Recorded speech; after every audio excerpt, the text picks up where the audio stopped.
Всем привет! Это Кио, но вы можете звать меня просто Викой. Сейчас я нарисую вам свою жизнь. Я родилась зимой, в очень маленьком и холодном городке Стрежевой. Его действительно никто не знает. А про мой город часто говорили, что это большая деревня. Я очень любила свой маленький город. Я не знала, как живут в больших городах, но у нас тоже было классно. У нас шел снег 9 месяцев в году, и вообще у нас было очень снежно. Сугробы доходили до роста с меня. А на Новый год наш город устраивал сюрприз, делал очень много фигурок изо льда. Они могли стоять по несколько месяцев. Моего отца зовут Ихтиёр. От него мне досталось очень сложное отчество. Его многие не могли выговорить. Мой отец всегда очень много работал.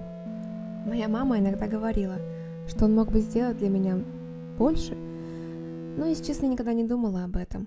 Я всегда его считала хорошим отцом. Мою маму зовут Татьяна. Она очень хрупкая и хорошая женщина. Она часто сидела со мной дома и мало работала, потому что нужно было следить за домом и за мной. Несмотря на свою скромность, моя мама всегда очень хорошо одевалась. И она очень хорошо следит за собой. У нее всегда ухоженный вид, аккуратная прическа, красивый макияж. В этом плане я очень сильно хотела быть на нее похожей. Собственно, а вот это вот я. Я родилась 21 февраля. От папы мне достались очень кудрявые волосы, а от мамы очень бледная кожа. Я всегда очень любила свою семью, и мне казалось, что мы очень счастливы. И вообще, в целом, я не видела проблем в нашей семье. Мне казалось, что у меня идеальная мама и отличный папа. Но у моих родителей все было гораздо сложнее. Мои папа и мама очень часто ссорились. Моя мама постоянно плакала. Я не знала, как помочь своей семье, я не знала, что делать. Но я всегда думала, что это когда-нибудь пройдет и все наладится. Однако мои родители очень часто ссорились, и здесь я уже ничем не могла помочь. Спустя некоторое время у меня родилась сестра. И на самом деле первое время я очень сильно злилась на это, потому что родители стали больше времени уделять моей сестре. Но теперь все в порядке, и я ее очень сильно люблю. На какое-то время после рождения сестры все было хорошо. Однако спустя несколько месяцев все повторялось. Мои родители все так же ссорились, и это очень плохо сказывалось на мне. Я стала очень закрытым ребенком, я постоянно паниковала и стрессовала, и не могла никак помочь своей маме. Мне было очень сильно страшно. Я всегда старалась занимать себя мультиками, играми или просто уходить из дома. Так в мою жизнь пришло рисование.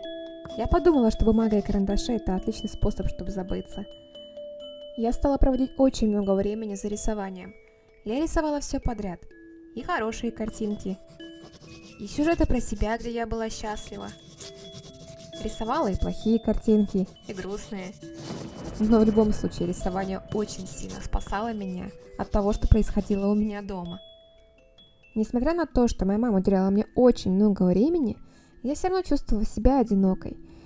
У меня не было друзей, и когда я выходила гулять на улицу, меня очень часто дразнили. Возможно, это потому, что у меня кудрявые волосы.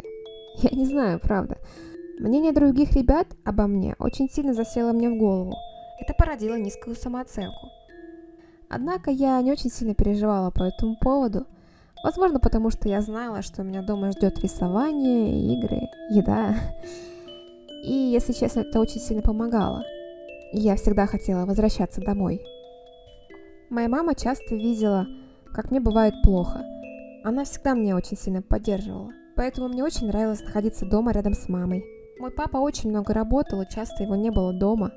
И это были, наверное, самые спокойные часы в моей жизни, потому что когда папа возвращался домой, все снова начинали ругаться. Тем не менее, спустя некоторое время у меня появился друг. И я делала все, чтобы моему другу было комфортно со мной. Правда, я не совсем знала, как правильно дружить. Моя подруга стала для меня в какой-то степени, возможно, даже богом. Я не знаю, я видела в ней все. Потому что она дружила со мной. Она любила меня, нам было весело. И для меня она была действительно всем. Спустя некоторое время моего папу неожиданно повысили. Он стал работать на государство и вообще стал получать больше денег. У нас и раньше было не все плохо, но сейчас стало все совсем хорошо. Я начала себя чувствовать маленькой принцессой.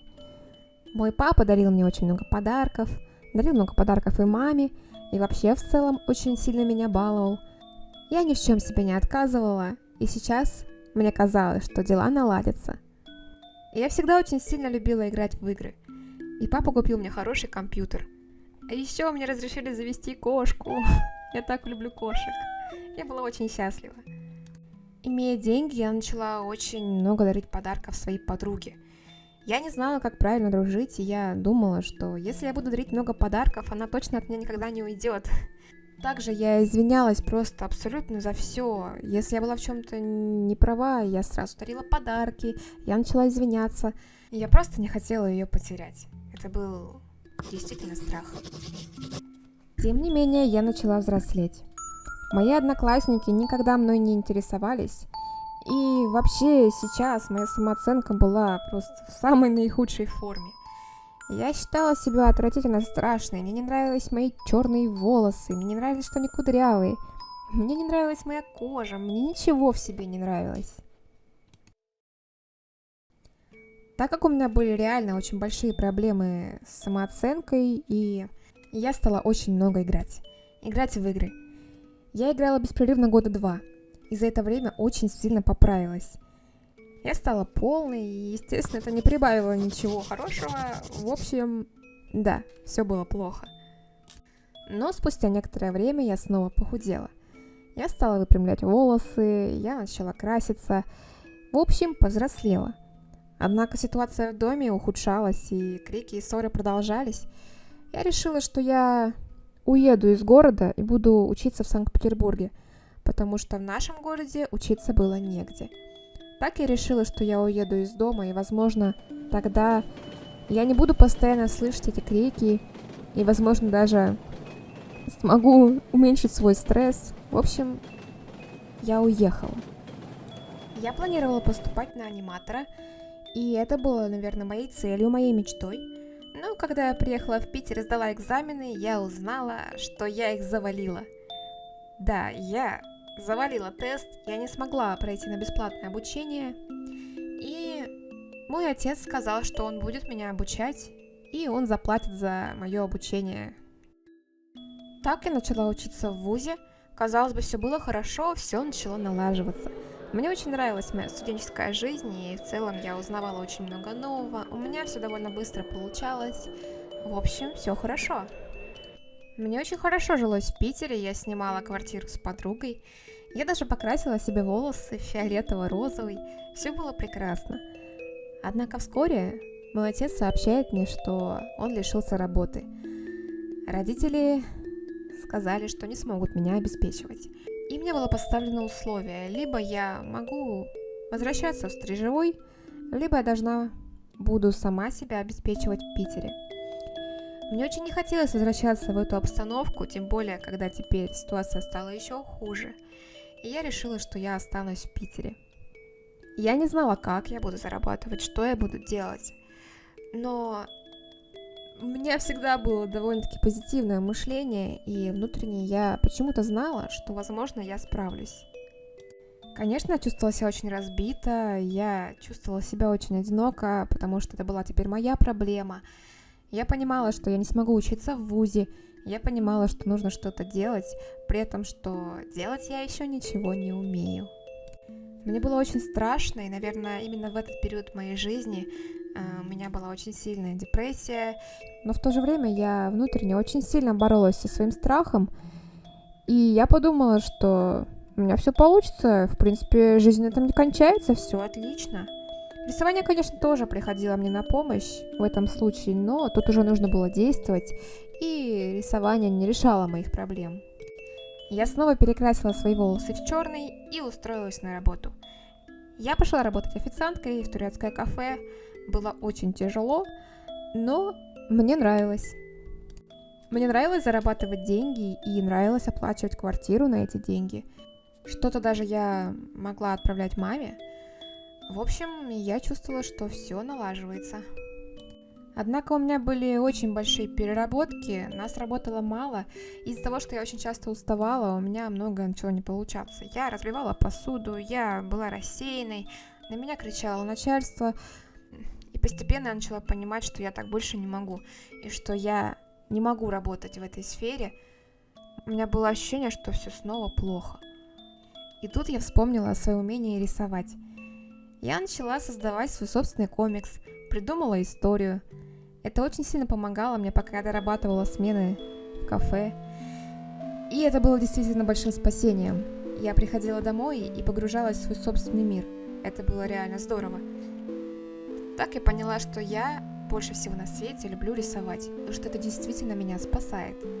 Я ушла с работы и начала думать, что же я могу делать с рисованием. И в одну ночь я придумала, что, возможно, будет здорово, если я буду создавать наклейки по фэндомам. Таким образом, я открыла свой небольшой интернет-магазин, где рисовала простенькие стикеры, и их начали покупать люди. После я встретила хорошего человека, который помог мне снимать квартиру, а также который начал помогать мне с моими наклейками, и все вроде как становилось хорошо. Я даже завела еще одну кошку, потому что моя та кошка осталась стрижевом. Со временем мои истории действительно начали читать. То, что я делала, было замечено, и это так сильно мне помогало. Это буквально меня просто спасло, потому что я была просто в отчаянии.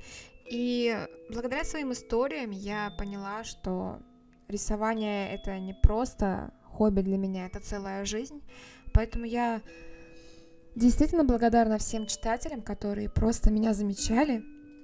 В общем, это действительно было хорошим решением, чтобы я осталась в рисовании. Со временем у меня появился компьютер, и я стала заниматься стримами и трансляцией, стала больше уделять времени комиксам. Все проблемы, казалось бы, уже начали постепенно решаться. Я подумала, что трансляция — это отличное решение, потому что я могу общаться с вами, я могу в целом чувствовать себя очень комфортно, чувствовать себя в кругу, можно, если так сказать, семьи. Вот. Так что, благодаря тому, что я когда-то создала свой паблик, начала рисовать комиксы, у меня появились вы. И вы меня вытащили из очень трудного периода в моей жизни. Я, правда, вам благодарна, и я никогда не смогу, наверное, выразить полностью свою благодарность. Сейчас у меня все хорошо. Я снимаю квартиру, у меня есть кошка, у меня есть хорошие люди вокруг.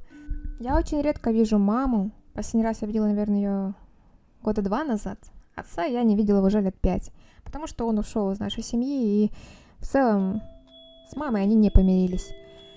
Мой основной и единственный заработок — это стримы, трансляции и ваша поддержка. Иногда я участвую в фестивалях на аллее авторов.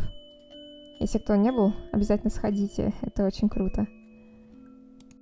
В будущем планирую ездить к маме чаще, поднакоплю денег и обязательно к ней съезжу. Также я хочу сказать большое спасибо тем, кто просмотрел это видео. Это очень сильно мне поможет. Правда, большое вам спасибо. Вы можете поддержать это видео лайком, если вам понравился такой формат.